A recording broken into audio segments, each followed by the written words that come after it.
अल्हम्दुलिल्लाहिल्लज़ी अकरम अश-शुहदाअ bill हयातिल बाक़ियात व अनअम अलैहिम बिनहरिन व जन्नात वस्सलातु वस्सलामु अला सय्यिदिना व मौलाना मुहम्मदिन साहिबि शफ़ाअत व अला आलिहि व अस्हाबिहि अल्लज़ीना हुम अला दरजात अम्मा बअद फ़अऊज़ु बिल्लाहि मिनश शैतानिर रजीम बिस्मिल्लाहिर रहमानिर रहीम वला तक़ूलू लिमन युक़तलु फ़ी सबीलिल्लाहि अमवात सदक़ल्लाहु मौलानल अज़ीम व बल्लग़ना रसूलुहुन नबियुल अमीनुल मकीनुल करीम। दौरे हयात आएगा कातिल क़ज़ा के बाद, है इब्तिदा हमारी तेरी इंतहा के बाद।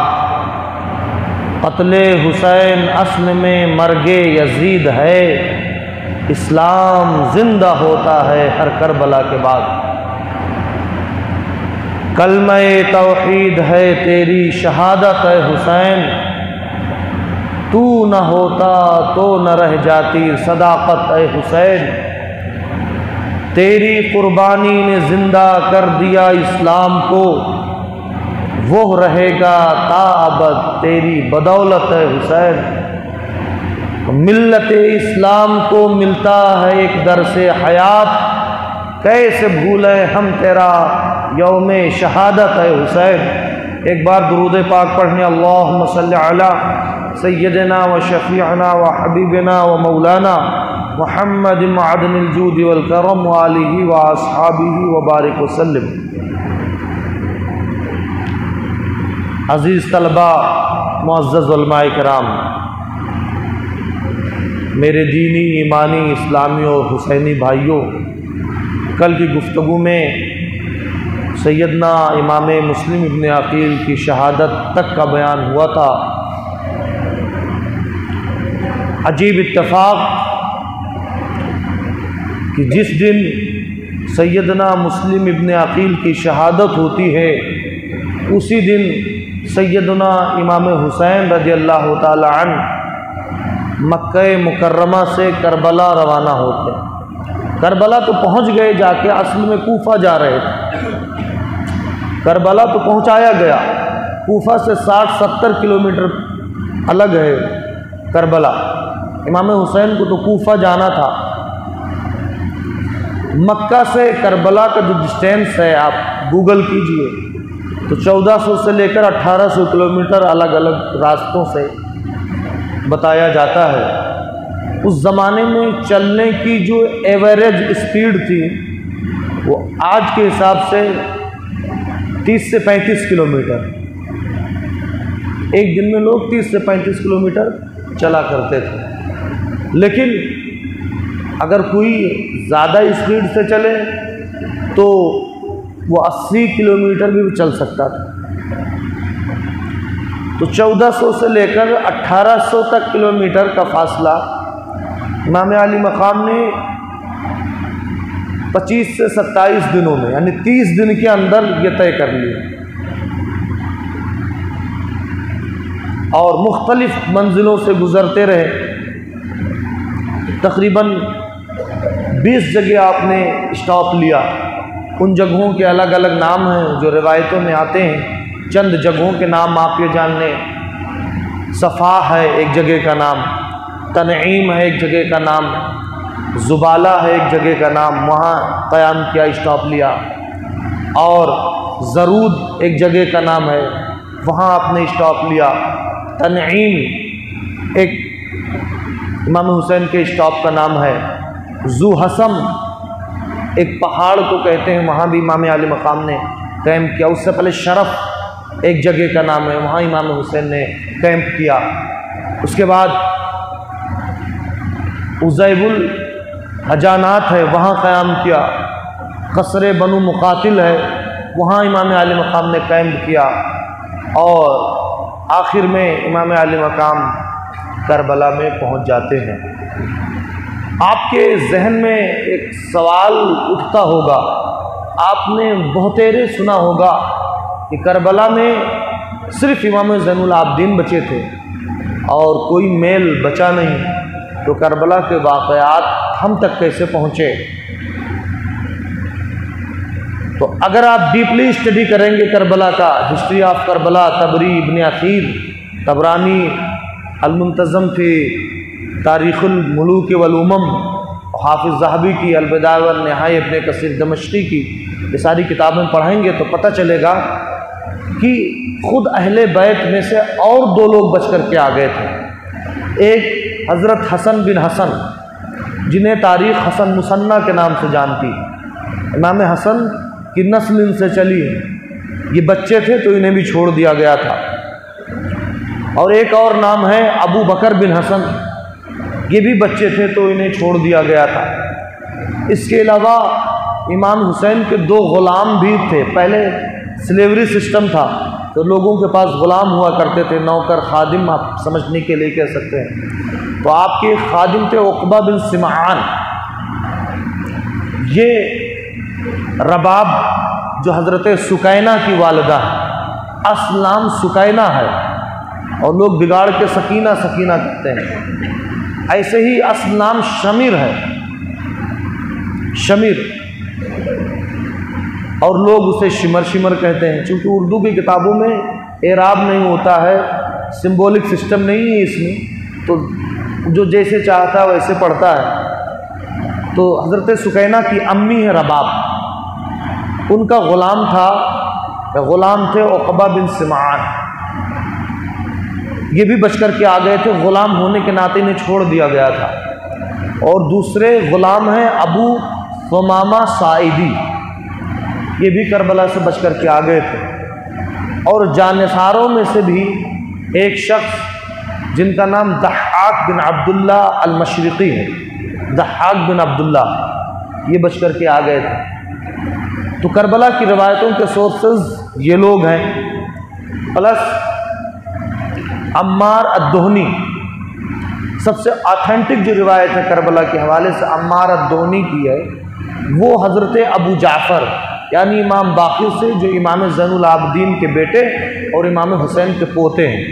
ये करबला की जंग में नहीं थे, लेकिन इन्होंने एक एक चीज़ अपने वालिद से सुन रखी थी। तो अम्मार अद-दोहनी से जो रिवायत है वो मोस्ट ऑथेंटिक समझी जाती है। इसके अलावा और दो सोर्सेज हैं जो ज़्यादातर हिस्ट्री के बुक में आपको मिलेंगे। एक मिखनफ़ बिन क़ैस, तो अबू मिखनफ़ ये मज़हब से शिया था, शिई रावी है, लेकिन हमारे मुहद्दिसीन ने तो इसे नेगलेक्ट किया है, कहा ये झूठ बोलता है, ये कज़्ज़ाब है, ये हदीसें गढ़ता है, या कम से कम ज़ईफ़ कहा है कि बहुत कमज़ोर है ये। लेकिन मुअर्रिख़ीन ने, हिस्टोरियन में तबरी ने और इब्न असीर ने इसकी रिवायतों को लिया है। तबरी ने तकरीबन 556 या 600 इसकी रवायतों को लिया है अबू मिखनफ़ की। और एक हमीद बिन मुस्लिम या हुमैद बिन मुस्लिम, मैं कंफ्यूज हूँ, ये खुद यजीदी फ़ौज में था और चश्मदीद है, यानी करबला के वाक़यात इसकी निगाहों के सामने हुए, और एंटी इमाम हुसैन था, इमाम हुसैन से लड़ा। जब मुख्तार ने हमला किया और कातिलीन हुसैन को पकड़ने लगा तो ये कहीं छुप गया था।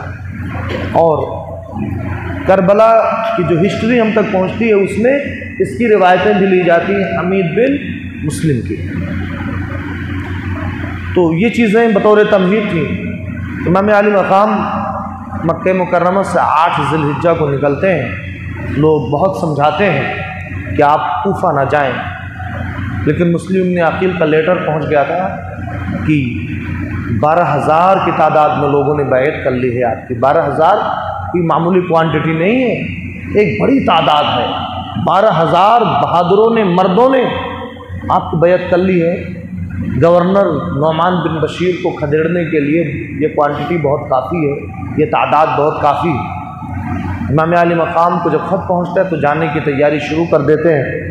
हज़रत अब्दुल्ला इब्न अब्बास, अब्दुल्ला इब्न ज़ुबैर, और कल की गुफ्तगू में हमने कहा था ख़ुद गवर्नर मक्का व मदीना अम्र बिन सईद अपने भाई को लेटर दे करके भेजता है कि इमाम आप न जाएं। मगर इमाम आली मकाम का सबसे पक्का जो जवाब था वो यही था कि मैंने ख्वाब में नबी अकरम अलैहिस्सलाम की ज़ियारत की है। आक़ाए करीम अलैहिस्सलाम ने मुझसे एक अहद लिया है, वादा लिया है, जिसे मैं हर हाल में पूरा करके दम लूँगा। लोगों ने पूछा कि वो वादा क्या है? इमाम हुसैन ने कहा, ना तो मैंने अब तक किसी से बताया है और ना मैं अपनी मौत तक किसी से बताऊँगा। वो वादा ये था कि जब यजीदी फ़ौज तुम्हारे आमने सामने आए, सेंस से पता चलता है, तो हुसैन पीछे नहीं हटना, उससे टकराना है। माना कि मोर्चा तुम्हारे हाथ में नहीं होगा, लेकिन क़यामत तक हुसैन हक़ व बातिल का इस्तिआरा बन जाएंगे।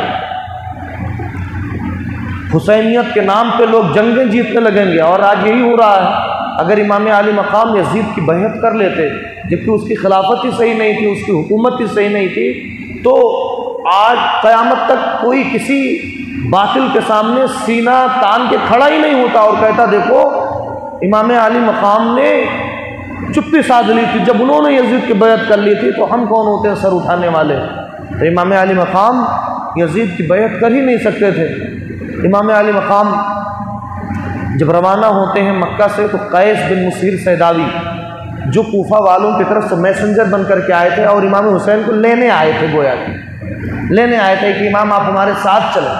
सईद बिन अब्दुल्ला हनफी और कैस बिन मुसीर सैदावी ये लोग लेने आए थे, लेटर भी लेकर के आए थे और कहा था इमाम हमारे साथ चलें। तो इमाम आली मकाम और ज़्यादा कूफा वालों में जज्बा डालने के लिए, शौक़ डालने के लिए, और ताकि ज़्यादा से ज़्यादा लोग बैअत हो जाएं, इमाम आली मकाम कैस बिन मुसीर सैदावी को अब अपना मैसेंजर बना करके कूफा भेजते हैं कि ये मेरा लेटर लेके जाओ और कूफा वालों को कह के सुना दो कि वो बातिल का साथ छोड़ करके हक़ की तरफ आ जाएं। और ये लेटर दे करके भेज दिया। आपको पता है कि इमाम मुस्लिम ने अकील गए थे तो कूफा के हालात दूसरे थे, और जब इमाम हुसैन निकल रहे हैं तो हालात दूसरे थे। इनके मैसेंजर को कैस बिन मुसीर सैदावी को गिरफ्तार कर लिया जाता है, जो आईजी था कूफा का, हुसैन तमीमी, इब्ने हुसैन तमीमी। उसने नाकाबंदी कर दी कि कूफा में कोई आ जा नहीं सकता। जब कैस बिन मुसीर सैदावी पहुँचते हैं तो उन्हें गिरफ्तार कर लिया जाता, तलाश ली जाती, तो हुसैन का ख़त मिलता है। गवर्नर को रिफ़र कर दिया जाता है। गवर्नर कहता है जाओ छत पे चढ़ जाओ और हुसैन इब्ने अली को बुरा भला कहो, गाली गलूज करो। कैस बिन मुसीर सैदावी गवर्नर हाउस की छत पे चढ़ जाते हैं और इन्हें मौका मिलता है हुसैन और अहले बैत की तारीफ़ करने का। तो हुसैन और अहले बैत की तारीफ़ करते हैं और उबैदुल्लाह इब्न ज़ियाद और यजीद को और उनके चट्टे बट्टों को, मानने वालों को, फॉलोअर्स को बुरा भला कहते हैं और कहते हैं कि लोगों अगर आज़ाद रहना चाहते हो तो यजीद की बैअत तोड़ दो और हुसैन की बैअत कर लो। अब चूँकि बड़ा जुर्म था, इसके बाद बचना का तो कोई सवाल ही नहीं होता। इन्हें कसरे इमारत यानी गवर्नर हाउस की छत से नीचे फेंक दिया जाता है। ये तीसरी शहादत थी इमाम आली मकाम के जानिसारों की। पहली शहादत हानी बिन उरवा की, दूसरी शहादत मुस्लिम इब्न अकील की और तीसरी शहादत कैस बिन मुसीर अस्सैदावी की।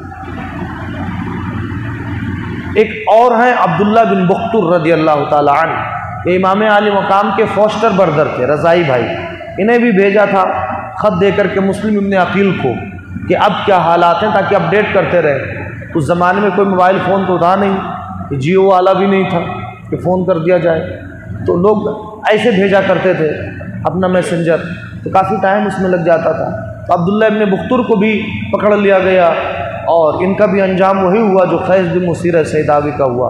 रास्ते में इमाम आली मकाम से एक शायर मिलता है जिसका नाम था फरजदक।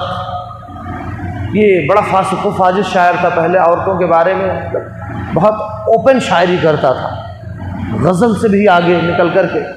लेकिन इसने एक ऐसा कारनामा अंजाम दिया कि सारे उलमा बिल इत्तिफाक लिखते हैं कि उस मोहब्बत अहले बैत के सिला में अल्लाह तबारक व तआला इसकी मग़फ़िरत फरमा देगा। इमाम ज़ैनुल आबिदीन की या इमाम हुसैन की तारीफ़ में वो एक शेर कहता है, हाज़ल लज़ी तारिफ़ुल बतहवतुहु, कि वो हैं जिन्हें बतहा और उसकी वादियाँ पहचानती हैं, हरम इन्हें पहचानता है, हिल का इलाक़ा इन्हें पहचानता है। तो बहुत प्यारा कसीदा इस जुर्म में इसे गिरफ्तार भी कर लिया गया था। शायर को हज़रत इमाम ज़ैनुल आबिदीन ने कुछ भेजा भी था और सिफारिश भी करना चाहिए कि मैं तुझे छुड़ा लूँ, तो इसने कहा कि हमने किसी दुनियावी मनफ़ात के लालच में, किसी दुनिया के फ़ायदे के लिए आपकी तारीफ़ नहीं की है, मैंने अपने आखिरत के लिए तारीफ़ की है। तो यही फ़रज़दक शायर था अरब का बहुत बड़ा। इमाम हुसैन पूछते हैं फ़रज़दक कूफा के क्या हालात हैं, तो 3 सेंटेंसेस में शायर बड़ी बड़ी चीज़ों को एक मिसरे में लपेट देता है। तो कूफा के सारे हालात 3 सेंटेंस में बयान कर देता है। कहता है, ऐ इमाम, कूफा वालों के दिल आपके साथ हैं, लेकिन उनकी तलवारें बनु उमैया के साथ हैं और तकदीर आसमान में है। इमाम अली मकाम ने फरमाया कि तूने सच कहा, दुआ दे करके रुखसत कर देते हैं। इमाम हुसैन जब मकाम ज़ुबाला में पहुँचते हैं तो कल की गुफ्तगू मैंने कहा था कि मोहम्मद बिन अशअस ने एक शख्स को भेजा था कि इमाम हुसैन को बता दें कि अब मुस्लिम शहीद कर दिए गए हैं और कूफा के हालात अच्छे नहीं। वहाँ इमाम अली मकाम को हज़रत मुस्लिम इब्न अक़ील की शहादत की ख़बर मिलती। शहादत की ख़बर सुनते ही कसरत से हज़रत इमाम अली मकाम इन्ना लिल्लाहि व इन्ना इलैहि राजिऊन, इन्ना लिल्लाहि व इन्ना इलैहि राजिऊन पढ़ते चले जाते हैं। हदीस शरीफ में है कि किसी शख्स पे अगर कोई मुसीबत आए तो वो सब्र करे और इन्ना लिल्लाहि व इन्ना इलैहि राजिऊन पढ़े। अब जब भी वो मुसीबत, वो बुरा वक्त याद आए तो वो इन्ना लिल्लाहि व इन्ना इलैहि राजिऊन पढ़ ले, तो उसे इस बार भी उतने सवाब मिलेगा जितना पहली बार सब्र करने पे सवाब मिला था। इसीलिए मुसीबत के वक्त बुरी खबर सुन करके, मौत की खबर सुन करके हम क्या पढ़ते हैं, इन्ना लिल्लाहि व इन्ना इलैहि राजिऊन। तो जब भी कोई परेशानी की घड़ी आपको याद आ जाए, आपको अपनी बीमारी याद आ जाए, अब्बू के इंतकाल की याद आ जाए, अम्मी के इंतकाल या बीमारी की याद आ जाए, तो इन्ना लिल्लाहि व इन्ना इलैहि राजिऊन पढ़ना चाहिए। ये हदीस शरीफ से साबित। इमाम अली मकाम इमाम मुस्लिम की शहादत की खबर सुनकर कसरत से इस्तिरजा यानी इन्ना लिल्लाहि व इन्ना इलैहि राजिऊन पढ़ते हैं। उसके बाद मुस्लिम इब्न अक़ील के बेटों से कहते हैं कि अब हमें कूफा नहीं जाना चाहिए, वापस लौट जाना चाहिए, इसलिए कि कूफा के हालात बदल गए। लेकिन मुस्लिम इब्न अक़ील के बेटे और उनके भाई कहते हैं कि हम मुस्लिम इब्न अक़ील के खून का इंतकाम लेकर के रहें। क़िसास के बारे में अल्लाह ने फरमाया वलकुम फिल क़िसास हयातुन, कि तुम्हारे लिए क़िसास में ज़िंदगी है, कि अगर किसी ने हमारे बाप को मारा तो हम भी उसके बाप को मारेंगे। अगर क़िसास दिलवा दिया जाए तो जराइम और जुर्म की शरह कम हो जाएगी, लोग जुर्म कम करेंगे। अगर मर्डर के बदले में मर्डरर को फ़ौरन फांसी दे दी जाए या उसे मार दिया जाए तो यकीन मानिए पूरे डिस्ट्रिक्ट में या जो सुनेगा, जो उसके मौत के मंजर को देखेगा कातिल के, मर्डरर के, वो कभी मर्डर नहीं करेगा कि नहीं। इसीलिए अल्लाह ने फरमाया कि तुम्हारे लिए क़िसास में, बदला लेने में और कातिल को ख़त्म करने में ज़िंदगी है। हालांकि एक ज़िंदगी और जा रही है, लेकिन बदले में जाने कितनी ज़िंदगियाँ बच जा रही हैं। तो कहाँ हम इंतकाम लेंगे। बाज़ रिवायतों में भी है कि उन लोगों ने कहा अगर कोई नहीं जाएगा तो हम अकेले जाएंगे। अब इमाम अली मकाम इमाम हुसैन जैसा खुददार शख्स, जिनके लिए इमाम मुस्लिम इब्न अक़ील ने, जिनके रास्ते पे चल करके, जिनके मिशन को पूरा करने के लिए उन्होंने अपनी जान दी थी, इमाम मुस्लिम इब्न अक़ील के बेटों को अकेला कैसे छोड़ सकते थे। इमाम अली मकाम कहते हैं जब तुम ही नहीं रहोगे तो हमारी ज़िंदगी में फिर मज़ा क्या रह जाएगा, चलो फ़ैसला तकदीर के हवाले करते हैं और अब हम चलते हैं। इमाम हुसैन को ये अंदाज़ा था कि मुस्लिम इब्न अक़ील की हैसियत दूसरी है और हमारी हैसियत दूसरी है। जब कूफा के लोग हमें देखेंगे तो जिन लोगों ने गद्दारी की है, ऐसा हो सकता है वो हमारी पार्टी में आ जाए। तो ये सोच करके इमाम अली मकाम आगे बढ़ गए। जब शरफ़ के मकाम पे पहुँचते हैं तो हुसैन अपने जानिसारों से कहते हैं अपने अपने मशकीज़ों को भर लें। मशक समझते हो, वो चमड़े का थैला होता था। जो लोग अजमेर गए कभी कभार दरगाह में खुद्दाम पानी पिलाते हैं, वो छागल कह लो, मशकीज़ा कह लो, मशक कह लो। ये चमड़े का थैला होता है, 15 से 20 लीटर उसमें पानी आता है और उसमें पानी खूब ठंडा भी रहता है। जिस तरीके से आजकल मिल्टन की बॉटल्स नहीं चलती हैं, गर्म रख दो तो गर्म है, ठंडा रख दो ठंडा है। तो उस ज़माने में कोई फ्रिज या ऐसा इतनी टेक्नोलॉजी डेवलप नहीं हुई थी, तो लोग मशक में पानी लेकर के चला करते थे ताकि गर्म ना हो, टेम्परेचर का ज़्यादा असर ना हो। तो कहा कि सारे मशक को भर लो। इमाम अली मकाम रज़ी अल्लाह ताला अन्हु के साथी पानी को भर लेते हैं। जब चलते चलते दोपहर का वक्त हो जाता है तो इमाम हुसैन का एक साथी कहता सुबहान अल्लाह, नारा लगाता। तो दूसरा साथी कहता है कि भाई सुबहान अल्लाह कहने की वजह क्या है? तो शख्स कहता देखो हम लोग भूखे हैं ना, तो सामने खजूरों का दरख्त दिखाई दे रहा है। तो लोग कहते हैं भाई हम इस रास्ते से बार बार जाते हैं, मुझे पता है इसका पूरा मैप, इस रूट पे तो कोई खजूर का बाग है ही नहीं। इमाम हुसैन कहते हैं शायद कोई लश्कर आ रहा है। इमाम हुसैन कहते हैं फ़ौरन सफ़ बंदी कर लो, लाइन में लग जाओ, इंतज़ार करो। थोड़ी देर के बाद जब गुबार साफ़ होता है तो हज़रत हुर बिन यजीद तमीमी 1000 की टुकड़ी लेकर के इमाम हुसैन के सामने आ खड़े होते हैं। इमाम हुसैन से सलाम करते हैं। इमाम हुसैन इससे पहले कि खैरियत पूछे क्यों आए हो, कैसे आए हो, क्या मकसद है, क्या देखते हैं कि सारे लोग प्यासे हैं, प्यास से घोड़ों की ज़ुबानें बाहर निकल रही हैं। हुसैन को ये कैसे गवारा?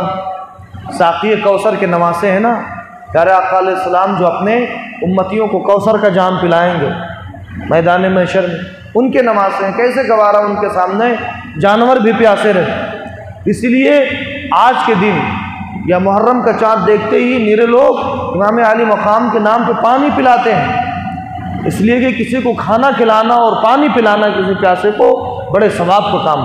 और ख़ुद ये इमाम अली मकाम की ज़िंदगी और इमाम हुसैन की सुन्नत से साबित है। तो इमाम हुसैन ने कहा कि इन लोगों को पानी पिलाओ। तो 10-10, 20-20 की तादाद में लोग टूट पड़ते हैं, घोड़ों को भी पानी पिलाते हैं और 1000 की फ़ौज को भी पानी पिलाते हैं।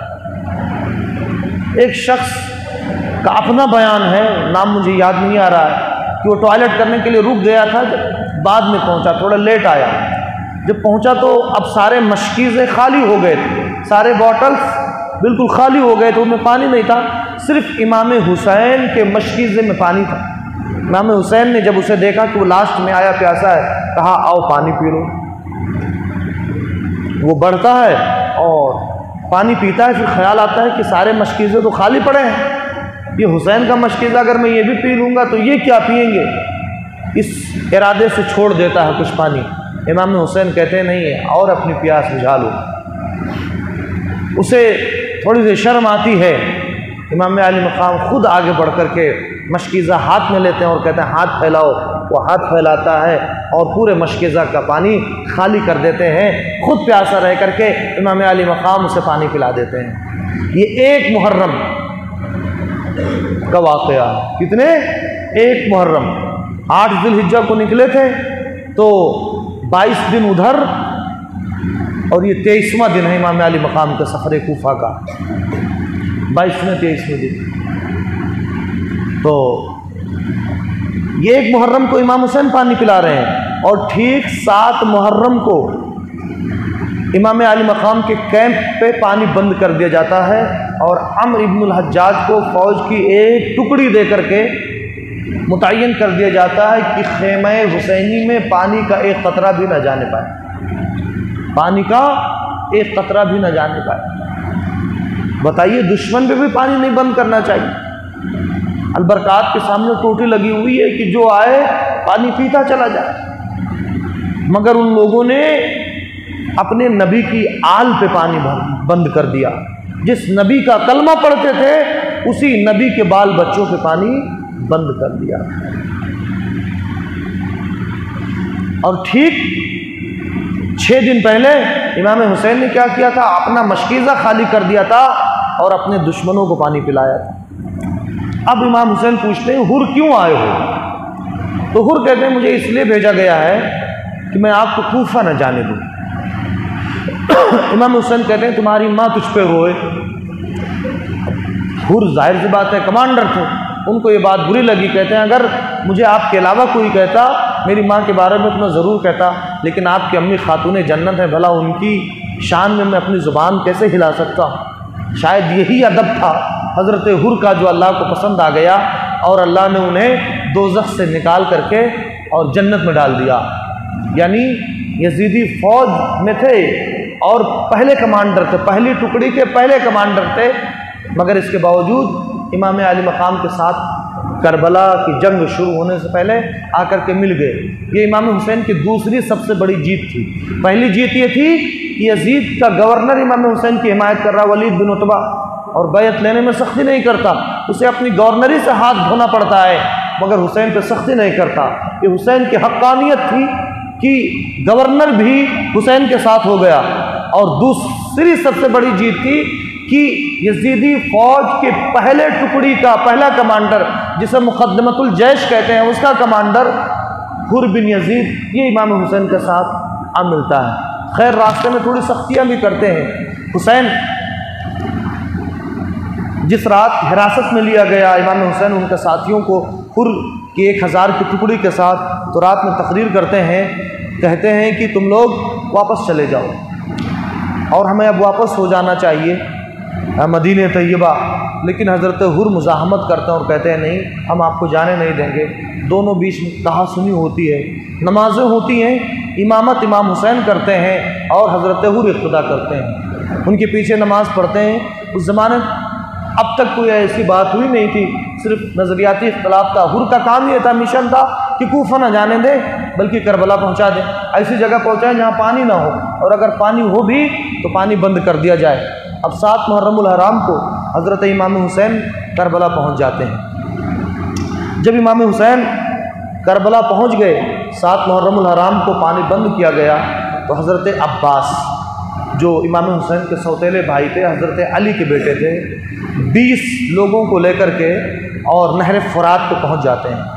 नहर फुरात नदी का नाम है, फुरात। वहाँ पहुंच जाते हैं। अम्र इब्नुल हज्जाज जिसकी जो टुकड़ी का कमांडर था और पहरे पे लगाया गया था, वो पूछता क्यों आए हो? तो हज़रत अब्बास कहते हम पानी पीने आए हैं। तो कहता ठीक है, पीने आए हो तो पी लो, लेकिन ले जाने की इजाज़त नहीं। हज़रत अब्बास कहते हैं ये हमसे गवारा नहीं कि हुसैन और हुसैन के बाल बच्चे प्यासे रहें और हम खुद पानी पी लें, हम तो पानी लेकर के दम लेंगे। हज़रत अब्बास अपने साथियों से कहते हैं तुम लोग मशकीज़े भरो और मैं इनसे 2-2 हाथ करता हूँ। 20 मशकीज़े जब भर लिए गए, हज़रत अब्बास उधर फ़ौज को संभालते हैं, आपस में टकराव होता है, लेकिन आखिरकार हज़रत अब्बास अलमबरदार अब्बास बिन अली पानी लाने में कामयाब हो जाते हैं। कुछ उर्दू किताबों में लिखा है कि 3 दिन पहले पानी बिल्कुल बंद कर दिया गया, एक कतरा भी इमाम हुसैन के कैंप में नहीं पहुंचा, लेकिन तारीख़ तबरी में ये है कि नहीं, पानी पहुंच गया। अलबत्ता इतना ज़रूर है कि इस इमाम हुसैन के साथ 72 तो शहीद हुए थे और जाने कितने लोग रास्ते में शरीक हो गए थे, तो 100 से ज़्यादा की तादाद थी उस वक्त। अब 20 मशकीज़े पानी हो, मान लो एक मशकीज़े में 10 लीटर पानी आता, तो 200 लीटर पानी हो और 200 लीटर पानी पीने वाले हो कितने 100 लोग। आदमी एक दिन में 3 लीटर पानी तो किसे पीना चाहिए, 3 लीटर पीता है, तो 100 लोग अगर हो, बीवियाँ भी जबकि थी, इससे ज़्यादा तादाद थी, तो 100 लोग हो अगर पानी पीते हैं तो कितने दिन लग जाते हैं? एक दिन का भी पानी नहीं है 20 मशकीज़े। पानी भले आ गया था लेकिन 3 दिन चलने वाला नहीं था, इसलिए कहा जाता है 3 दिन भूखे प्यासे इमाम हुसैन शहीद किए गए, 3 दिन भूखे प्यासे। तो खैर पानी बंद किया गया। अब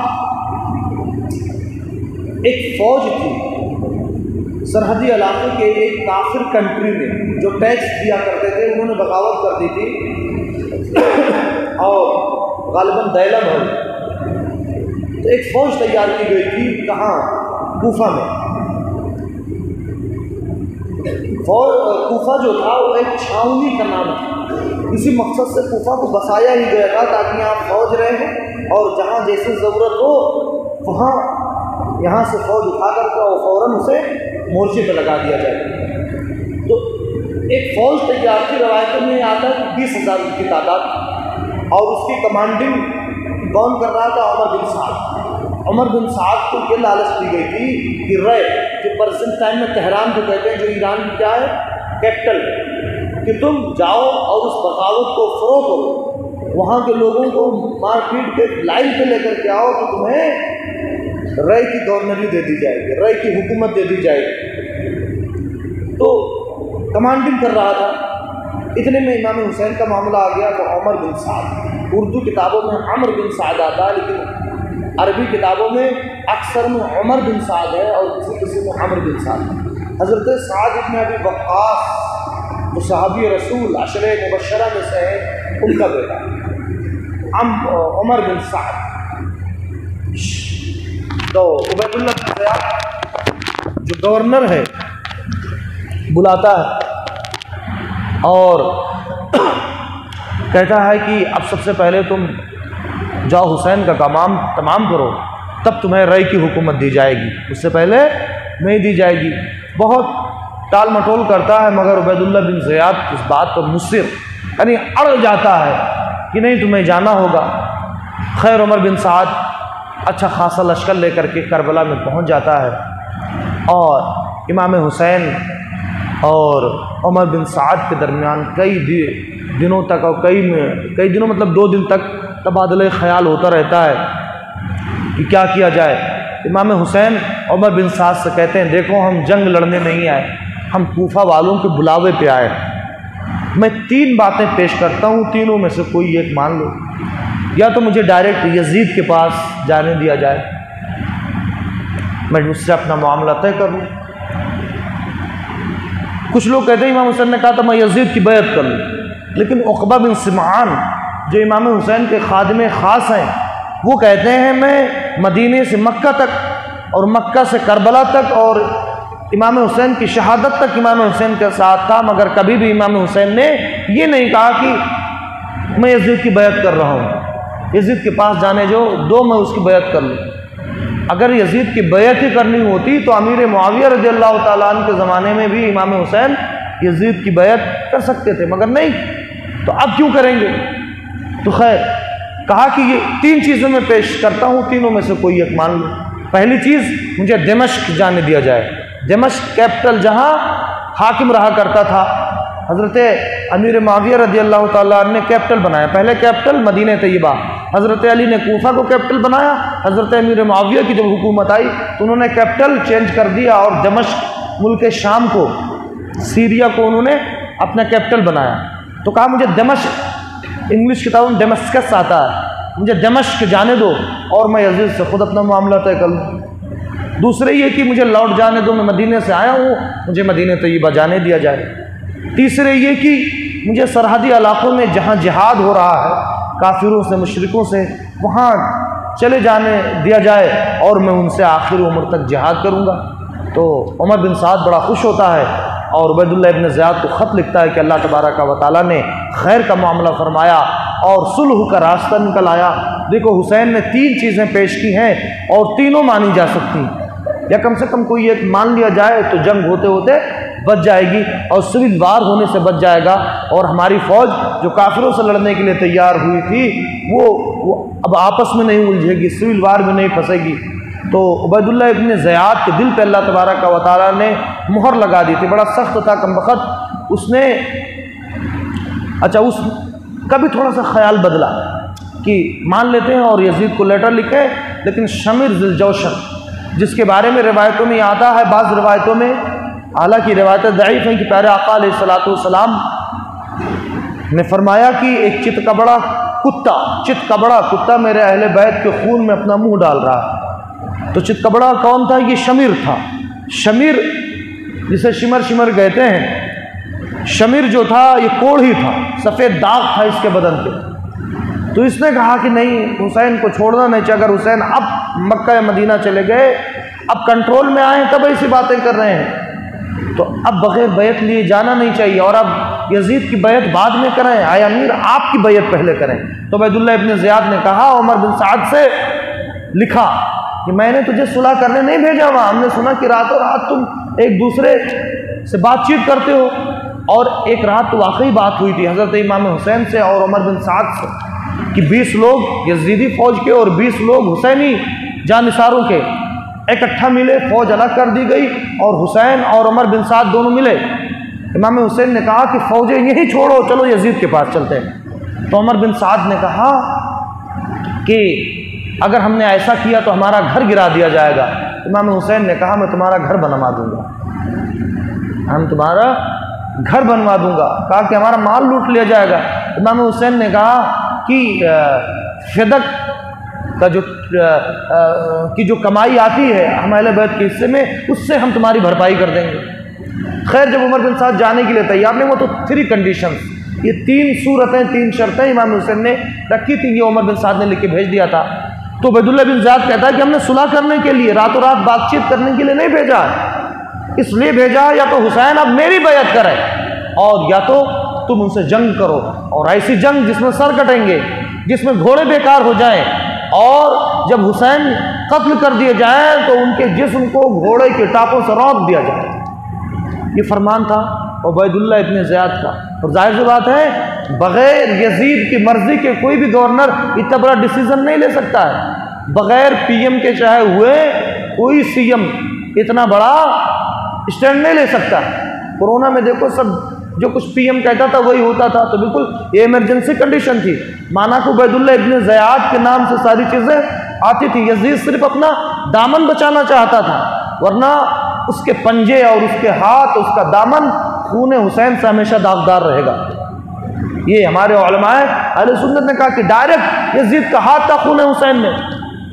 खुद इब्न कसीर दमश्की, जिन्हें वहाबी भी फॉलो करते हैं, देवबंदी भी मानते हैं, वो लिखते हैं कि यजीद राजी था खून हुसैन से। अगर राजी नहीं था तो उसने क्या सज़ा दी उबैदुल्लाह इब्न ज़ियाद को? या जिन लोगों ने हुसैन और उनके बच्चों को शहीद किया था, किसी से यजीद ने जब इंतकाम नहीं लिया, जबकि लेना चाहिए, अगर हुसैन नाहक शहीद किए गए थे तो इंतकाम लेना चाहिए ना, मगर यजीद ने किसी से इंतकाम नहीं लिया। इससे पता चला कि यजीद का डायरेक्ट, इनडायरेक्ट भी नहीं, डायरेक्ट खून हुसैन में हाथ था। तो खैर उमर बिन साद खत इमाम आली मकाम तक पहुंचा देता है। इमाम आली मकाम नाराज़ होते हैं और कहते हैं कि हम मरने से नहीं डरते हैं, हमें शहीद होना, जान देना मंजूर है, लेकिन हम कोई दीन के खिलाफ, शरीयत के खिलाफ और नाजायज़ काम नहीं करेंगे। यजीद की बैअत ये नाजायज़ काम है। मैं यजीद नाहक पर है और किसी नाहक को मैं सपोर्ट नहीं कर सकता। जब मैं यजीद की बैअत नहीं करता हूँ तो उबैदुल्लाह इब्न ज़ियाद की बैअत कैसे करूँगा। खैर अब जंग बिल्कुल सर पे खड़ी हो गई।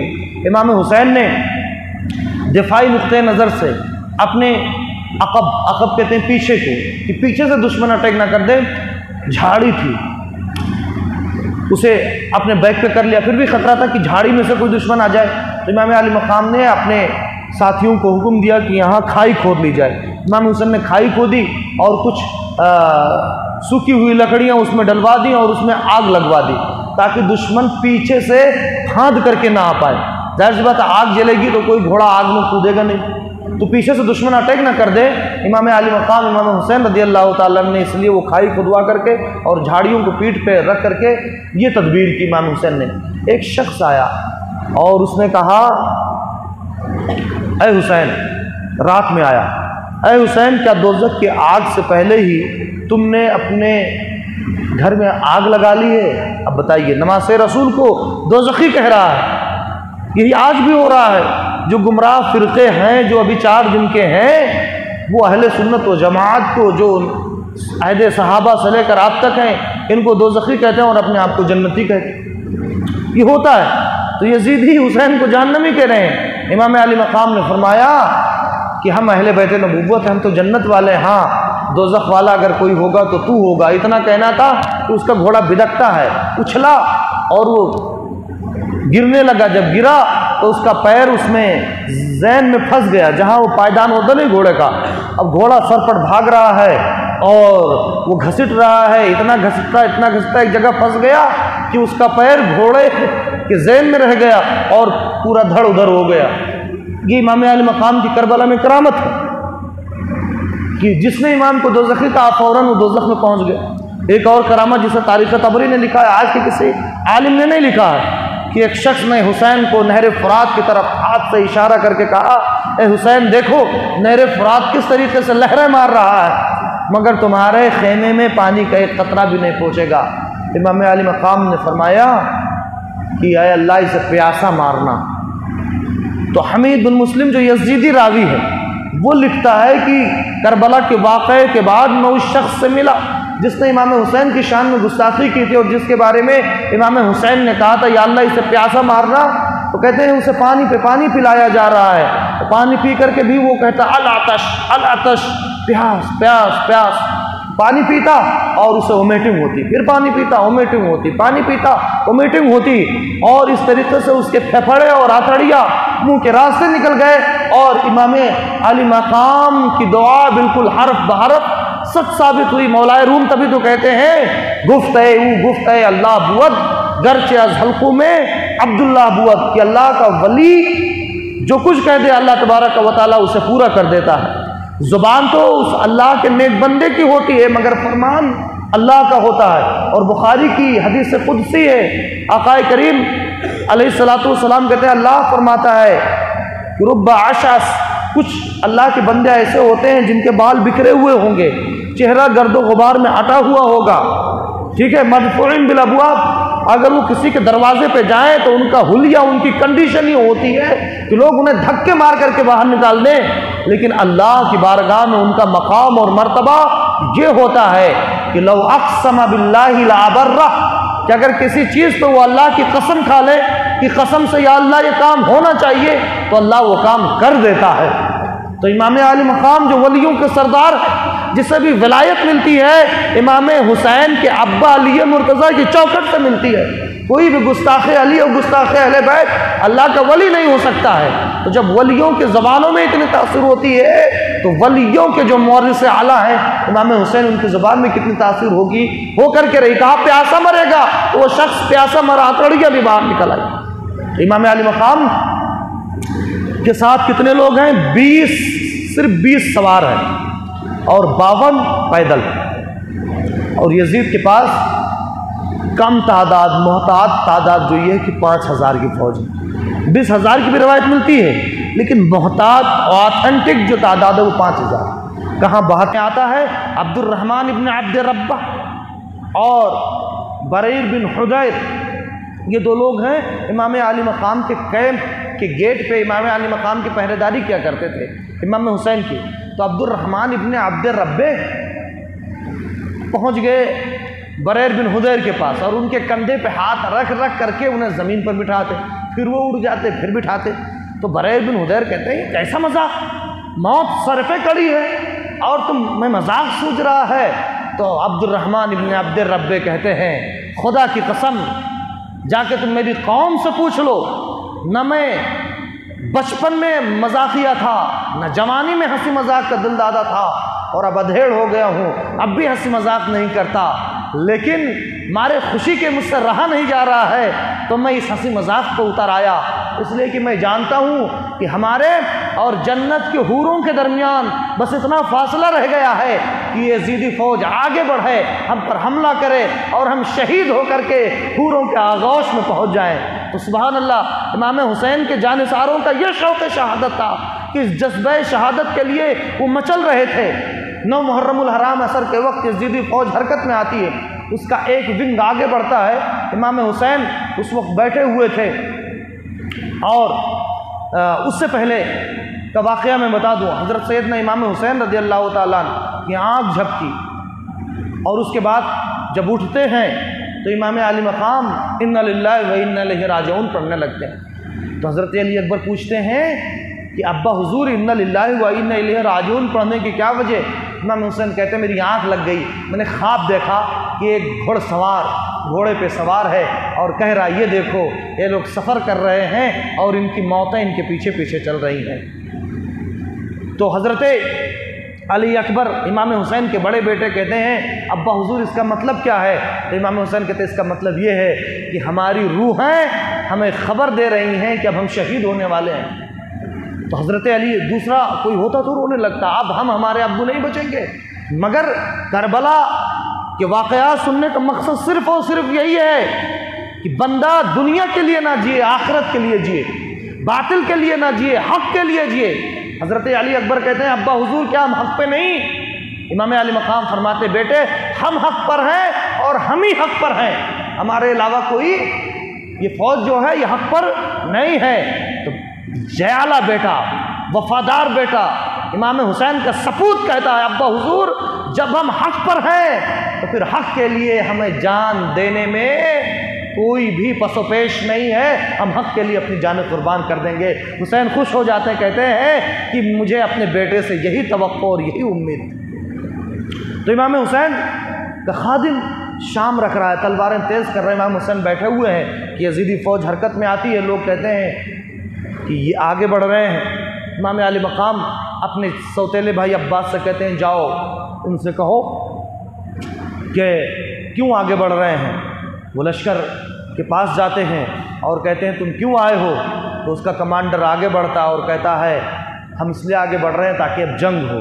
तो हज़रत अब्बास कहते हैं रुक जाओ, हम जाकर के तुम्हारा मैसेज हुसैन तक पहुंचा दें। इमाम हुसैन तक जब पैगाम पहुंचाने के लिए वो जाते हैं तो हज़रत हबीब बिन मज़ाहिर रज़ी अल्लाह ताला अन्हु ये लेफ़्ट विंग के कमांडर थे इमाम हुसैन के फ़ौज के, ये भी गए थे हज़रत अब्बास के साथ। इमाम हुसैन ने जो अपनी फ़ौज 72 लोगों को जो तरतीब दी, वो राइट पे हज़रत ज़ुहैर इब्नुल क़ैम और लेफ़्ट पे हबीब बिन मज़ाहिर और बीच में हज़रत अब्बास अलमबरदार को झंडा दिया।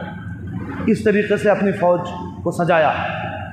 तो जब अब्बास आ गए तो हज़रत हबीब इब्न मज़ाहिर ने नसीहत करना शुरू कर दी, यज़ीदियों को बताओ तुम लोगों ने खतूत लिखे, लेटर्स लिखे, और जब हुसैन आ गए तो उनके साथ तुमने गद्दारी की। लेकिन जाहिर सी बात है कूफी लायूफी, वफादारी का तो सवाल ही नहीं होता था। उल्टे हज़रत हबीब इब्न मज़ाहिर पे पल पड़े कि नौज़ बिल्लाह हुसैन को बैत कर लेनी चाहिए। हबीब इब्न मज़ाहिर ने कहा ठीक है, तुम्हारे दिलों पे अल्लाह ने अगर मोहर लगा दी है तो कोई बात नहीं, हमने तो इत्माम हुज्जत के लिए ऐसा कहा था। जब हज़रत अब्बास अपने भैया इमाम हुसैन के पास आए, इमाम हुसैन से कहा यज़ीदी फ़ौज तो जंग करने के लिए बेचैन है। तो इमाम अली मकाम ने फरमाया इनसे कहो कि हमें एक रात की मोहलत दे दें, इसलिए कि जो रात आने वाली है वो कोई मामूली रात नहीं, वो आशूरा की रात है। वही रात जिस रात हमारे बच्चों ने सहरियाँ की हैं, जिस रात हमारे बच्चों ने कुरान की तिलावत की है, ये रात बड़ी मुबारक है। ये हज़रत आदम अलैहिस्सलाम से लेकर और अब तक हुजूर की उम्मत तक बहुत मुबारक और बरकत वाली रात रही। बाज़ रिवायतों में ये कि अल्लाह तबारक व तआला ने पहले आशूरा का रोज़ा फ़र्ज़ कर रखा था कि आशूरा के दिन रोज़ा रखना है, लेकिन जब रमज़ानुल मुबारक के रोज़े फ़र्ज़ हुए तो इसे नफली रोज़ा कर दिया गया कि अब जिसकी मर्ज़ी हो ये रोज़ा रखे उसे बड़ा सवाब मिलेगा, और जिसकी मर्ज़ी ना वो रोज़ा ना रखे। तो खैर इमाम आली मकाम इबादतों के कितने दिलदादा थे। हम अपना वक्त गंवाते हैं।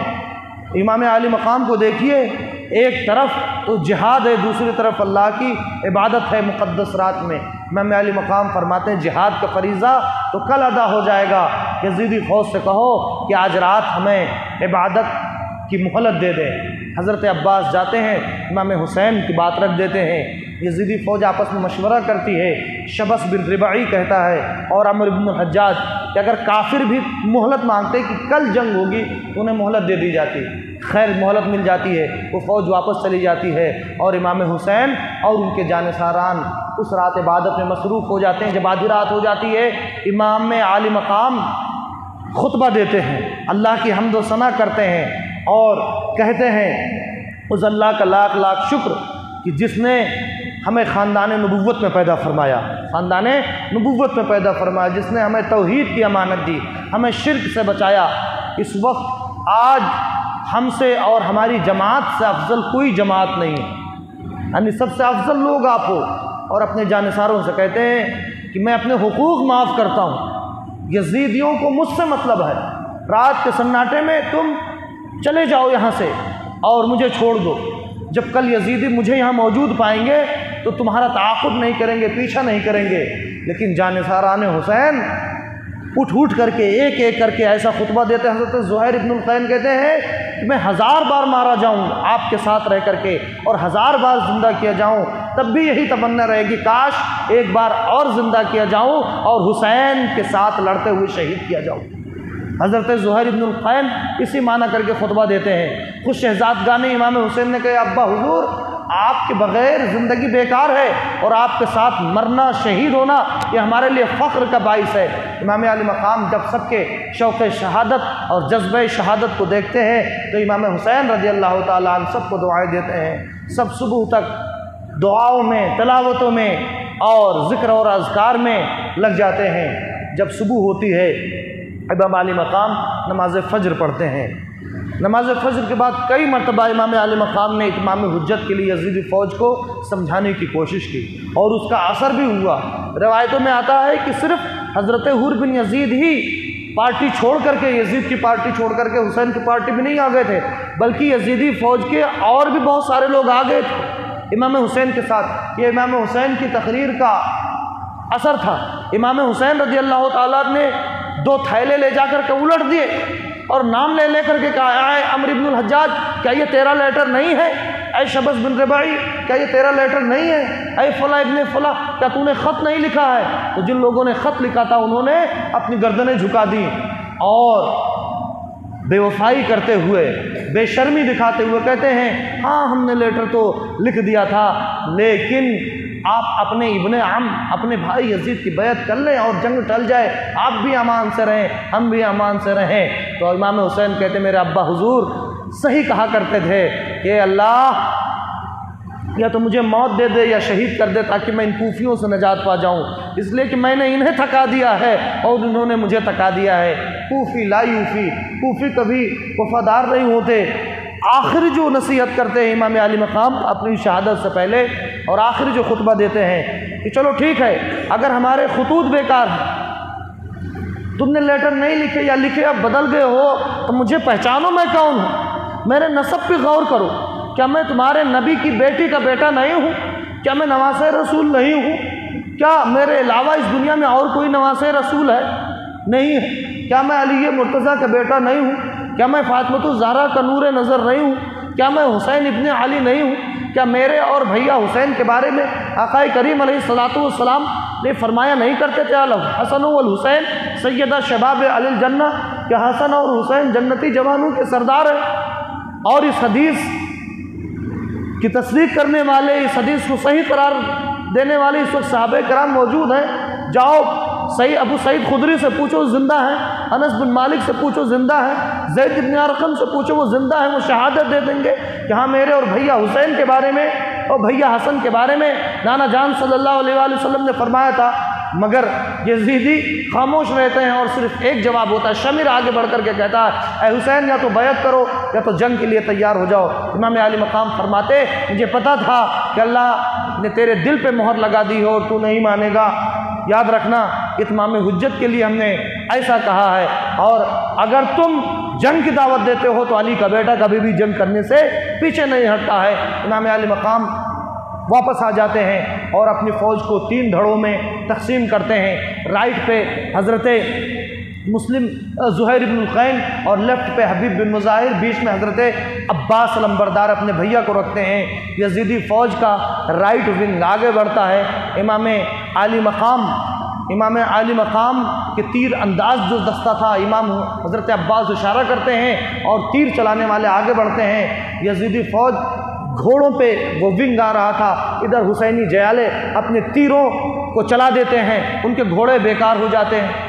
जब यजीदियों को लगता है कि उनका काफ़ी नुकसान हो गया तो अब वो पैदल आगे बढ़ते हैं। जब पैदल आगे बढ़ते हैं, अब दोनों फ़ौजें, इमाम हुसैन का राइट विंग और यजीदी फ़ौज का एक टुकड़ा, दोनों गुत्थम गुत्था हो जाते हैं। इमाम आली मकाम के जयाले यजीदी फ़ौज को हाँकने में तो कामयाब हो जाते हैं, लेकिन जब यजीदी फ़ौज का बादल छटता है तो हज़रत मुस्लिम इब्ने औसजा जाम शहादत नौश कर चुके होते हैं। हज़रत मुस्लिम इब्ने औसजा, यजीदी फ़ौज, हज़रत मुस्लिम इब्ने औसजा बड़े बहादुर थे, उनकी शहादत पे खुशियाँ मनाने लगती है तो शबस बिन रबई गालिबन डांट करके कहता है, कह रहे तुम जश्न मना रहे हो, तुम जानते हो मुस्लिम इब्ने औसजा कौन थे?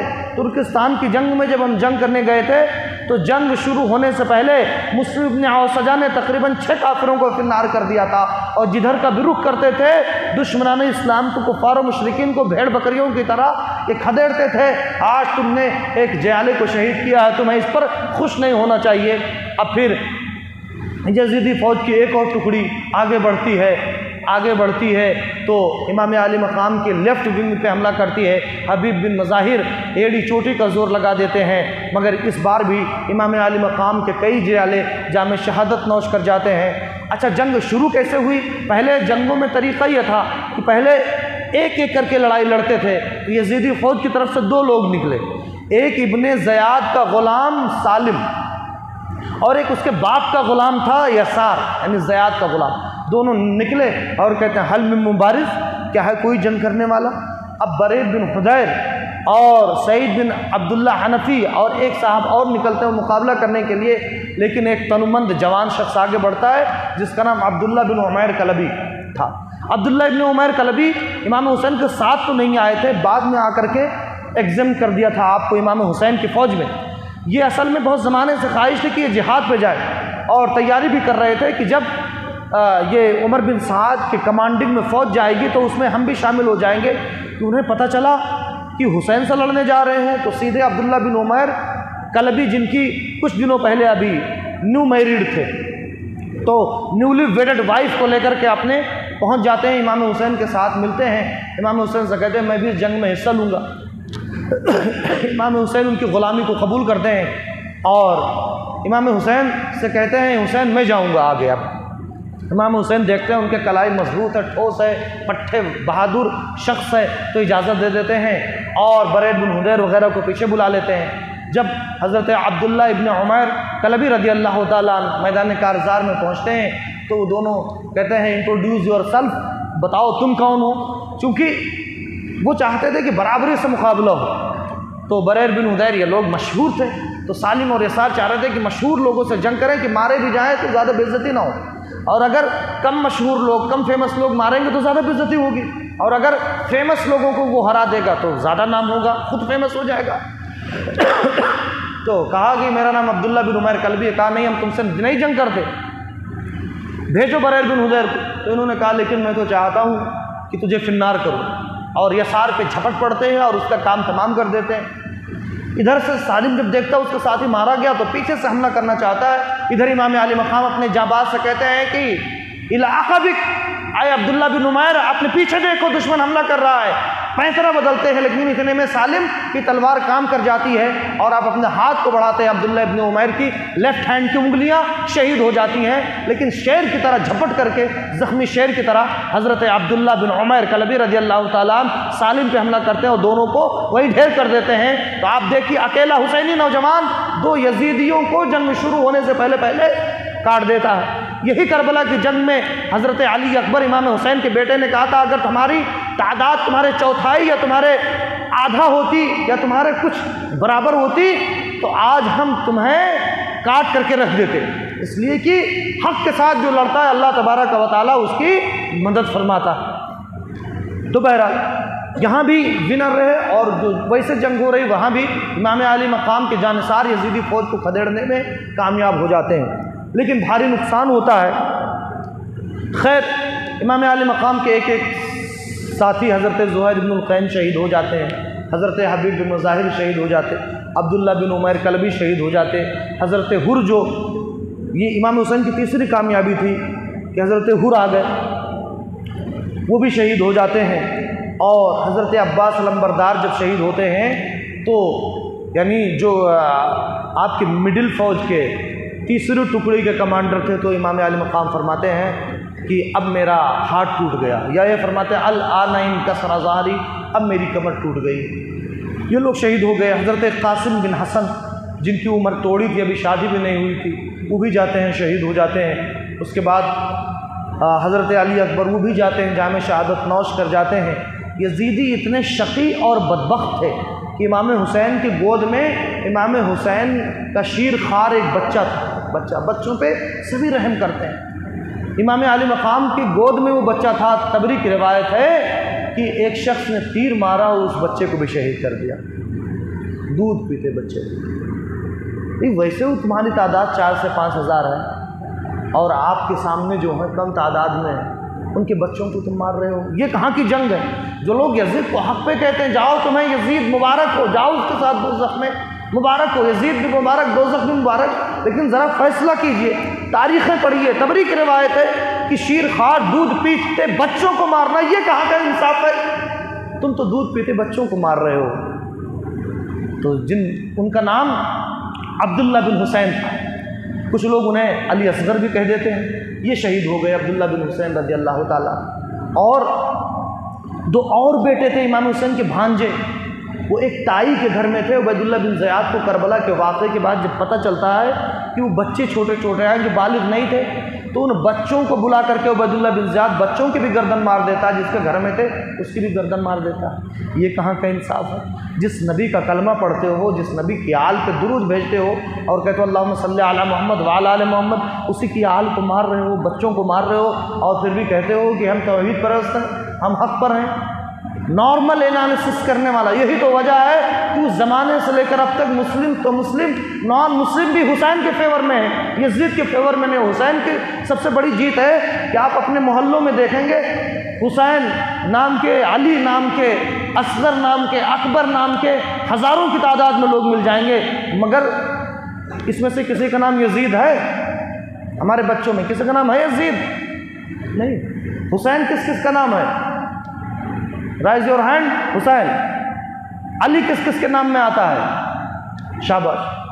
देखा, एक छोटी सी तादाद है 300-400 स्टूडेंट्स की, उसमें से निरे हुसैन, निरे अली है, मगर कोई यजीद नाम नहीं रख रहा है। तो ज़ुबान खल्क़ को नक़्क़ार खुदा कहिए। प्यारे आका अलैहिस्सलाम फरमाते हैं ला तस्तमी उम्मती अला दलाला, मेरी उम्मत कभी गुमराही पे जमा नहीं होगी। तो उम्मत का बड़ा तबका सिर्फ -% है जो लोग यजीद को हक़ पे कहते हैं, बाकी सारी दुनिया मुस्लिम नॉन मुस्लिम सब हुसैन को हक़ पर कहते हैं। यजीद को कोई भी हक़ पर नहीं कहता है। और यजीद की सबसे बड़ी हार यह है कि उसके बाद यजीद तो मरा ही, उसका नाम भी मर गया, यजीद का नाम भी मर गया। यजीद के नाम में कोई कबाहत नहीं। बड़े बड़े बुजुर्ग हुए हैं इस्लाम से, उससे पहले सहाबा भी हुए हैं इस्लाम से, लेकिन बाद में कोई यजीद नाम रखना भी पसंद नहीं करता। इससे पता चलता है कि वक़ारे खूने शहीदाने करबला की कसम, यजीद जंग और मोर्चा दोनों हारा है। मोर्चा भी हकीकत में हारा है और जंग भी हारा है। देखने में हुसैन तो शहीद हो गए, मगर हुसैन को दवामी जिंदा हमेशा की ज़िंदगी मिल गई। अल्लाह फरमाता है वला तक़ूलू लिमन युक़्तलू फ़ी सबीलिल्लाहि अमवात, जो लोग अल्लाह की राह में मारे जाए उन्हें मुर्दा ना कहो। तो हुसैन शहीद किए गए, यजीद जिंदा होकर के भी मर गया, मगर हुसैन शहीद होकर के भी कुरान की नज़र में हमेशा की ज़िंदगी पा गए। जिंदा हमारे दिलों में हुसैन बसते हैं। तो इमाम आली मकाम जब अकेले गए, अब वो हुसैन जो भूखे प्यासे हैं, नज़र के सामने जिन लाशों का अंबार पड़ा हुआ है, उनमें जिगर के टुकड़े भी हैं, उनमें कुछ भांजे भी हैं, उसमें कुछ भाई भी हैं, कुछ जानिसार भी हैं। जो सुबह से लेकर अब तक लाशें ढो रहा, उसमें कितनी ताकत बचेगी? और हम वार्डन साहब न जगाएं तो नमाज नहीं पढ़ते, मगर हुसैन को नमाज से कितना ख्याल है। जब जोहर का वक्त होता है तो अबू सुमामा अस्साइदी जो बच कर के आ गए थे, कहते हैं हुसैन आप हमें जंग में जाने की इजाज़त दें, और हमने अभी जोहर की नमाज़ पढ़ ली है। खैर इजाज़त तो नहीं मिली, कहा तुम खेमों की निगरानी करोगे, ये फरीज़ा अंजाम दोगे, लेकिन दुआ देते हैं कि अल्लाह तबारक व तआला तेरा भला करे, अल्लाह तुझे ज़ाकिरीन में से बनाए कि तूने मुझे नमाज की याद दिला दी है। फिर इमाम आली मकाम जोहर के वक्त हज़रत हुर जो यजीदी फ़ौज के कमांडर थे आ गए थे हुसैन के साथ। हज़रत हुर से कहते हैं जाओ नमाज खौफ पढ़ाओ, नमाज खौफ पढ़ाओ। नमाज खौफ जब दुश्मन के हमले का खौफ हो तो 50% मुजाहिदीन नमाज पढ़ते हैं और 50% 2-2 हाथ करते हैं। वो कैसे? अगर मुसाफिर हैं तो 4 की 2 पढ़ते हैं। इमाम साहब तो पूरी पढ़ाते हैं, इमाम साहब ने अल्लाह अकबर कह लिया और 1 रकात वो 50% पढ़ते हैं, फिर चले जाते हैं वो, और जो लोग जंग कर रहे होते हैं वो आकर के पढ़ते हैं। जब इमाम सलाम फेरता है तो अब ये लोग चले जाते हैं, और फिर वो लोग आकर के जिन्होंने 1 रकात पढ़ी थी 2 पढ़ करके अपनी और नमाज मुकम्मल करते हैं। फिर जब भी अब चले जाते हैं तो वो दूसरे आकर के अपनी पढ़ लेते हैं। ये नमाज खौफ है। तो इमाम आली मकाम रज़ियल्लाहु ताला ने वो जो सजदा किया था वो फ़र्ज़ सजदा नहीं था, वो सजदा शुक्राना था। इमाम आली मकाम असर से पहले कुछ शहीद किए गए और असर का वक्त गालिबन नहीं हुआ था, और ज़ोहर की नमाज खौफ पढ़ी इमाम आली मकाम ने। और इमामत किसने की? हज़रत हुर ने। इससे पता चला कि खादिम ही मखदूम होता है, हज़रत हुर आए इमाम के पास तो जनाब इमाम ने खादिम को मखदूम बना दिया, खादिम को इमाम बना दिया, हज़रत हुर से इमामत करवाई। तो बहरहाल वहाँ करबला में इमाम अली मकाम, जबकि दुश्मन सामने, दुश्मन की फ़ौज खड़ी है, मगर इसके बावजूद नमाज़ों का ख्याल है और नमाज़ पढ़ रहे हैं। वाक़यात सुन करके यही तो पैगाम करबला हमें सीखना है कि किसी भी हाल में हमें नमाज़ें तर्क नहीं करनी है।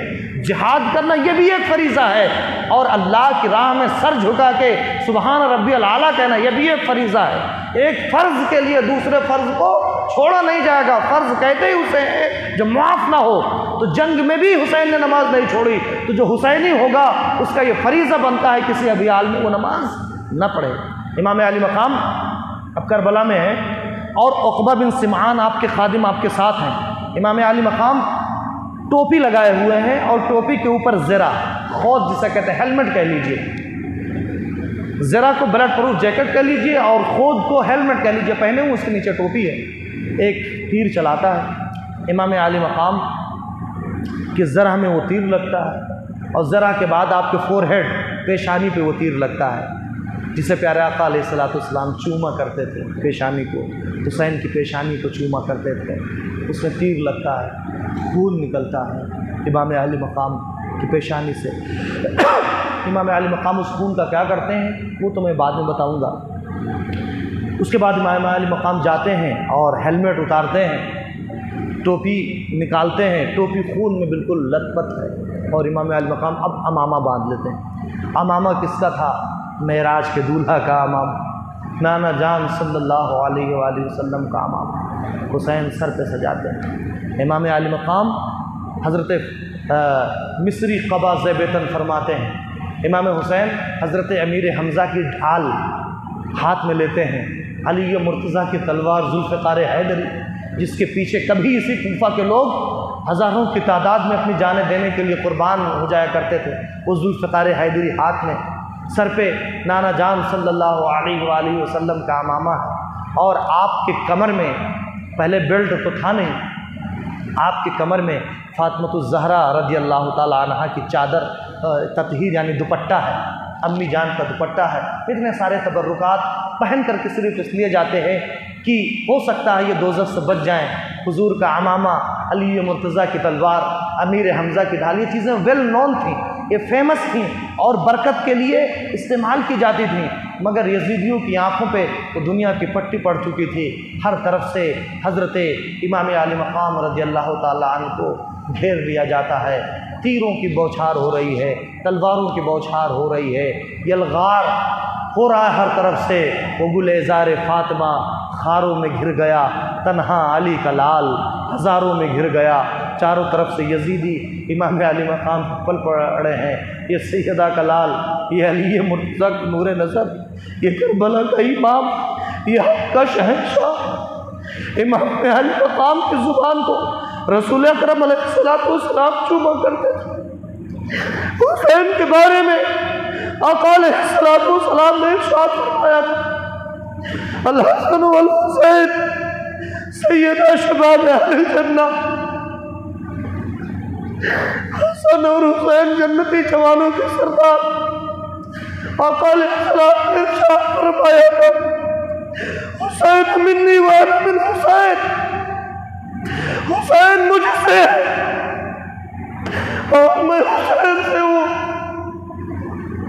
उसी करबला के रेगिस्तान पे इमाम अली मकाम को आपके सर जिस्म से जुदा कर दिया जाता। यजीदी इसी पे बस नहीं करते, सरे पर जिस्म से जुदा करने के बाद इमाम अली मकाम के और आपके शोहदा की लाशों पे घोड़े दौड़ाए जाते, आपके जिस्म से लिबास उतार दिया जाता है, इमाम हुसैन के जिस्म को बराना कर दिया जाता है। शहादत से पहले जब मैदान में जाने वाले थे, इमाम अली मकाम ने बीबियों से कहा था कि मुझे अंदेशा है कि यजीदी फौज शहादत के बाद हमारा जिस्म को बराना कर देगी, लिहाजा लाओ कोई लंगोट बना दो और हम अंदर पहन लें ताकि हमारी सफरपोशी हो जाए। कम से कम वो तो नहीं निकालेंगे, अंडरवियर तो नहीं निकालेंगे। तो एक कपड़ा ख़वातीन लेके आती है, क्या इसका लगोट सी दें? इमाम आली मकाम कहते हैं हाँ सी दो, मगर उसकी कढ़ाई को अपनी उंगलियों से निकालते हैं। इमाम आली मकाम जब खुरचने लगते तो बीबियाँ पूछती है इमाम आप क्यों बिगाड़ रहे हैं? तो हुसैन कहते हैं कढ़ाई की वजह से इसकी कीमत बढ़ गई है। यजीदी जो दुनिया के कुत्ते हैं, दुनिया के हरीम से मुझे अंदेशा है कि मुझे शहीद करने के बाद इस कढ़ाई की वजह से जो कीमत बढ़ गई इस कपड़े को भी उतार लेंगे। तारीखों में लिखा है कि जब यजीदियों ने हुसैन को शहीद कर लिया, आपके अमामे को उतारा गया, आपकी कमीज को उतारा गया, आपकी लुंगी को उतारा गया, तो नवासे रसूल को उस अंडरवियर को उस लंगोट को भी उतार करके जिसमें हुसैन को यजीदियों ने बरहना कर दिया और जब जिस्म को रौंद दिया, इस पर उनका कलेजा ठंडा ना हुआ तो इमाम आली मकाम के कैंप में भी आग लगा दिया। हुसैन का खेमा जल रहा है, हुसैन के बेटियों को कैदी बना लिया गया, ख़वातीन अहले बैत को कैदी बना लिया गया और उसके बाद सरे हुसैन को नेज़ों पे बुलंद किया गया, भाले बल्लम पे घोंप करके। और इमाम आली मकाम के उस सरे अनवर को जिसे प्यारे आका अलैहिस्सलाम चूमा करते थे, जिसे प्यारे आका अलैहिस्सलाम ने अपना एग्जिस्टेंस पार्ट कहा था, उस सरे हुसैन को नेज़ों पे बुलंद हुआ किया गया।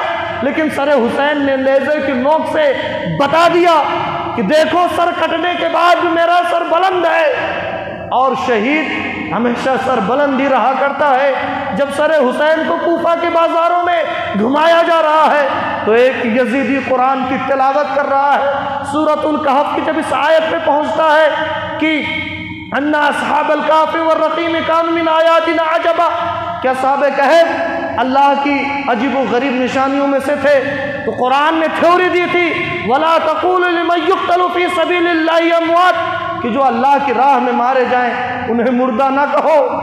ये कुरान में थ्योरी दी थी। सरे हुसैन ने आकर के बता दिया कि देखो मेरे नाना जान सल्लल्लाहु अलैहि वसल्लम ने फरमाया था कि कुरान और अहले बैत कभी अलग नहीं होंगे, साथ साथ होंगे। ला यफ्तरिक़ान हत्ता यरदा अलैहिल हौज़, कि कुरान और अहले बैत कभी अलग नहीं होंगे, दोनों साथ साथ आकर मुझसे हौज़े कौसर पे मिलेंगे। तो देखो सरे हुसैन जिस्म से अलग हो गया है, मगर इसके बावजूद सरे हुसैन कुरान के साथ है। कुरान ने कहा था वला तक़ूलू लिमन युक़्तलू फ़ी सबीलिल्लाहि अमवात, जो अल्लाह की राह में मारे जाएं उन्हें मुर्दा ना कहो।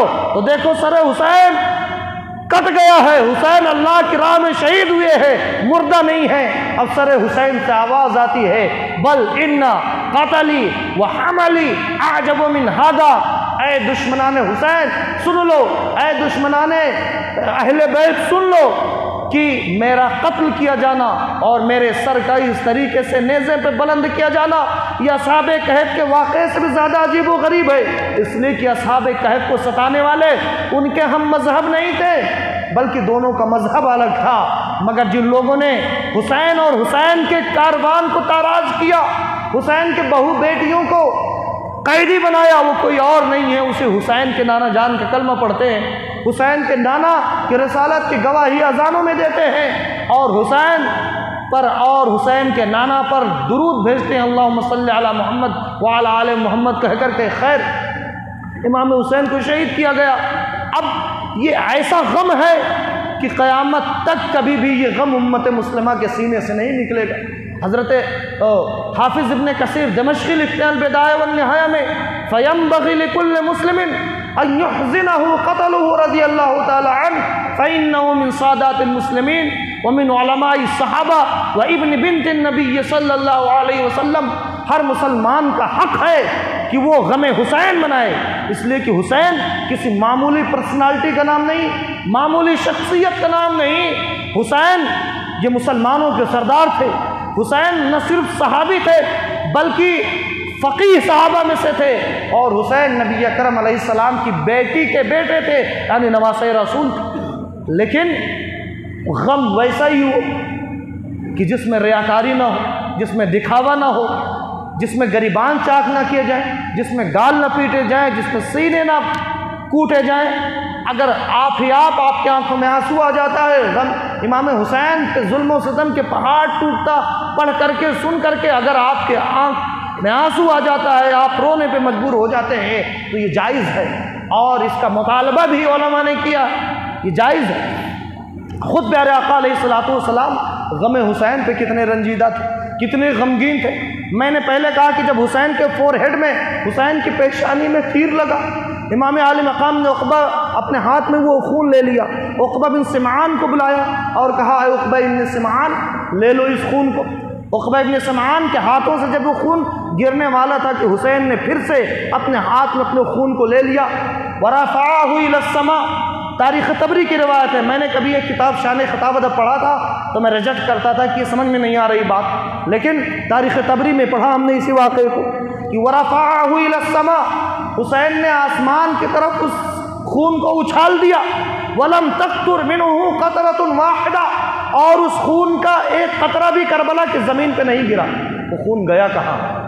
तो अब हज़रत अब्दुल्लाह इब्न अब्बास ख्वाब देखते हैं, मोतबर किताबों में ये ख्वाब मौजूद है, लेटे हुए हैं, प्यारे आका अलैहिस्सलाम का दीदार होता है, मदीने के ताजदार, गुंबद खज़रा के मकीन, मेराज के दूल्हा, शब असरा के दूल्हा तशरीफ़ ले आते हैं।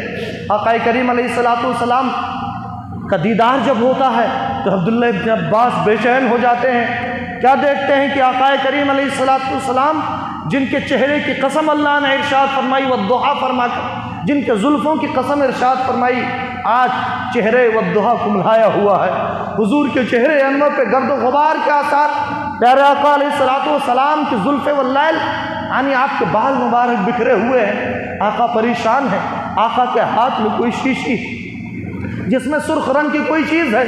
अब्दुल्लाह इब्न अब्बास बेचैन हो गए और अर्ज़ करते, या रसूल अल्लाह, या हबीब अल्लाह, या नबी अल्लाह, या आपकी हालत कैसे हो रही है? आपके जुल्फ़े अंबरी बिखरे कैसे हैं? या रसूल अल्लाह, ये आपके चेहरे पे गर्द गुबार के आसार कैसे हैं? आपके हाथ में जो शीशी है, शीशी में क्या है?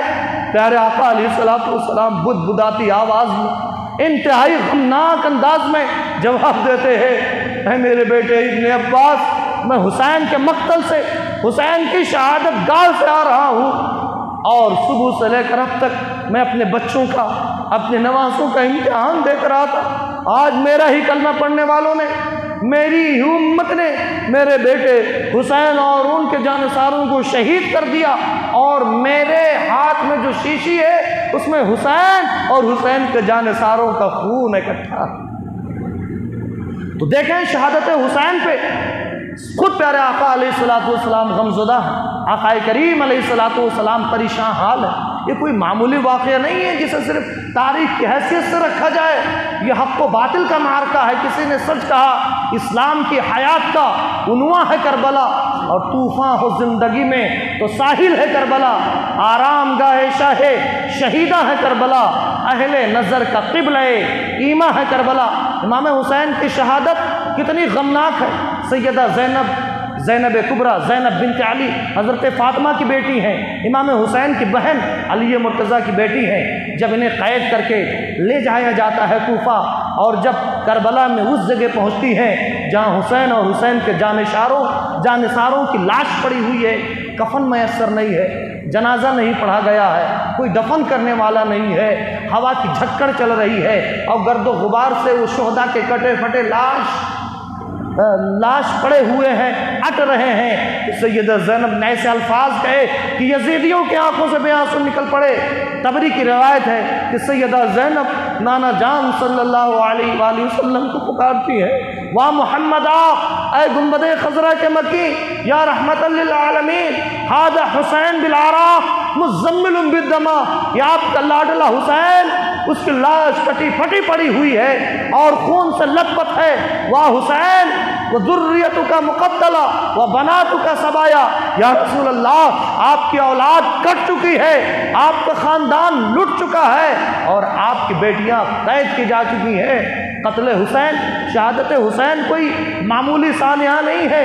रवायतों में यह आता है कि जब शहादत हुसैन की खबर मदीना तय्यबा में पहुँचती है तो वही समा बद गया जो रसूल अकरम अलैहिस्सलातु वस्सलाम के विसाल पे बधा था कि हर कोई आपे से बाहर है, बेचैन है, परेशान है, रो रहा है।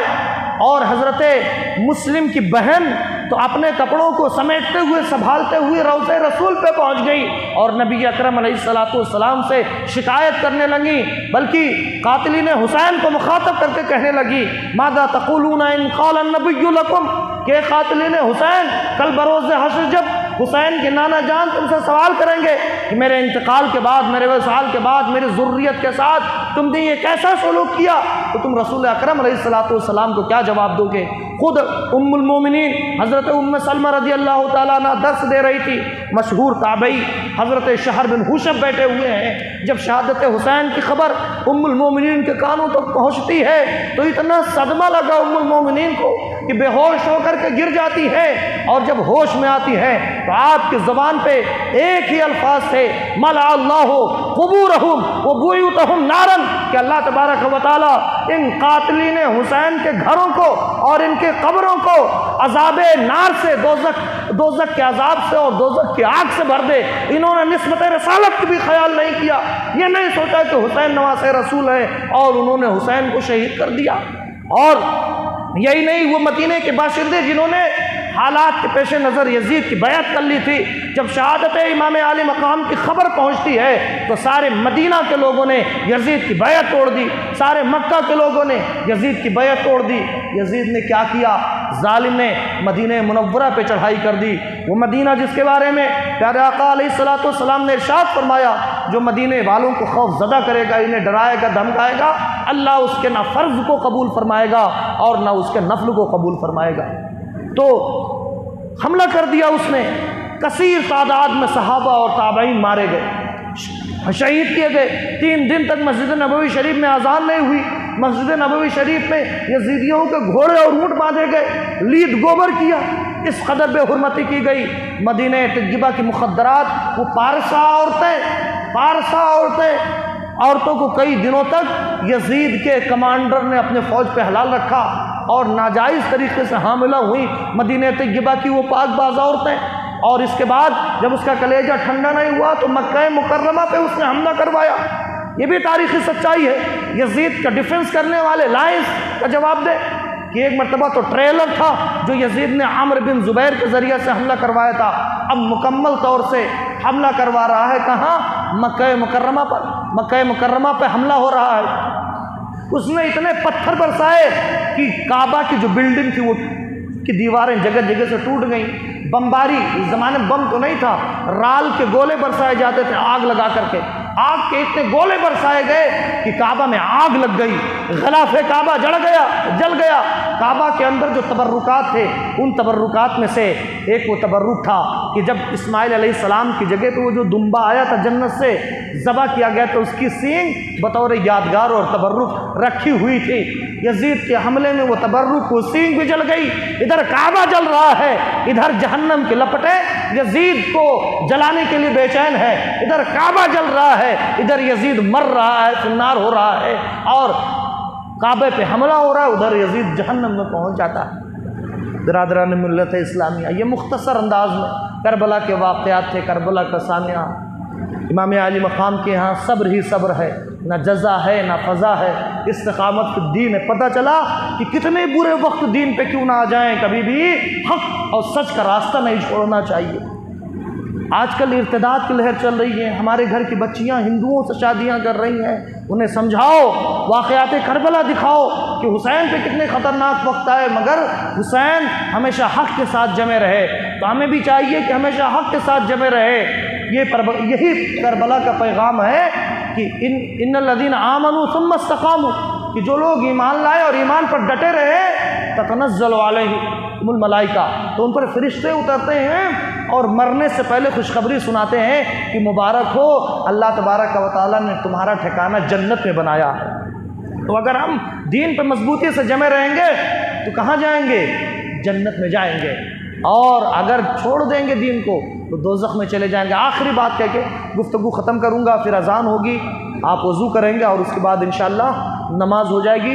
उलमा कहेंगे तो 1:30 बजे नमाज कर देंगे। तो इमाम आली मकाम की शहादत के बाद हज़रत इमाम ज़ैनुल आबिदीन रज़ी अल्लाह ताला, इतना सदमा था करबला का कि जब भी खाना खाते तो इतने आंसू गिरते कि आपकी दाढ़ी तर हो जाती। किसी ने पूछा आप क्यों इतना रोते हैं? तो बड़ा प्यारा जवाब दिया, कि सूरह यूसुफ पढ़ते हो? क्वेश्चन करने वाले ने कहा हाँ पढ़ता हूँ। कहा कि हज़रत याकूब अलैहिस्सलाम के पास वही नहीं आई थी कि उनके बेटे यूसुफ इंतकाल कर गए, इसके बावजूद यूसुफ के गम में इतना रोए इतना रोए इतना रोए कि उनकी आँख की बीनाई चली गई। और मैंने तो अपना घर लुटते हुए अपनी आँखों के सामने देखा है, तो क्या तुम क्या समझते हो मैं करबला के गम को, करबला के वाक़यात को भूल जाऊँगा? इन्हीं इमाम ज़ैनुल आबिदीन पर इतना असर था करबला के वाक़यात का कि मदीने तय्यबा से, शहर से निकल कर के अलग अपनी कुटिया बना ली और अपने घर वालों के साथ रह रहे हैं। कातिलीन हुसैन में से एक शख्स जिससे यजीद नाराज़ हो गया था और हुक्म जारी कर दिया कि जहाँ कहीं भी मिले इसकी गर्दन मार दी जाए। अब वो जहाँ कहीं भी जा रहा है उसे डर है। इमाम ज़ैनुल आबिदीन के पास आ गया कि मुझे मेहमान बनाओगे? इमाम ज़ैनुल आबिदीन ने कहा आइए मरहबा, आप हमारे मेहमान हैं। जब 3 दिन की मुद्दत पूरी हो गई मेहमानी की तो जाने लगा। इमाम ज़ैनुल आबिदीन के पास किसी ने नजराने में कुछ अशरफियाँ पेश की थीं। कहा रुक जाओ अभी मत जाओ, और फिर वो थैली आप उसके हवाले करते हैं।